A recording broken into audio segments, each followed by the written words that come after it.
हातकणंगले तालुक्यातील पेठवडगाव इथल्या अक्षय माने, सागर शिंदे, विशाल माने, प्रवीण माने यांच्यासह 8 ते 10 जणांवर मारहाण आणि गळ्यातील सोन्याची गोप हिसकावून घेतल्याची तक्रार राहुल लोहार यानं 1 महिन्यापूर्वी पोलिसात दिली होती.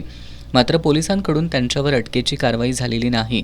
त्यामुळे संबंधितांना त्यांना अटक करून गोप हस्तगत करावी, अन्यथा नगरपालिका चौकात आमरण उपोषण करण्याचा इशारा मीना लोहार यांनी निवेदनाद्वारे दिला होता.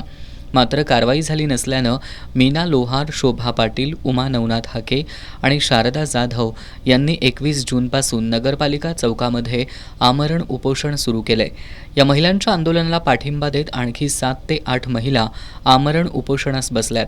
या उपोषणादरम्यान जयसिंगपूर विभागाच्या पोलीस उपअधीक्षिका डॉक्टर रोहिणी साळुंखे यांनी भेट देऊन उपोषणकर्त्यांच्या बरोबर चर्चा करून उपोषण सोडण्याची विनंती केली होती. मात्र आंदोलनकर्त्यांनी नकार देत उपोषण सुरूच ठेवलं.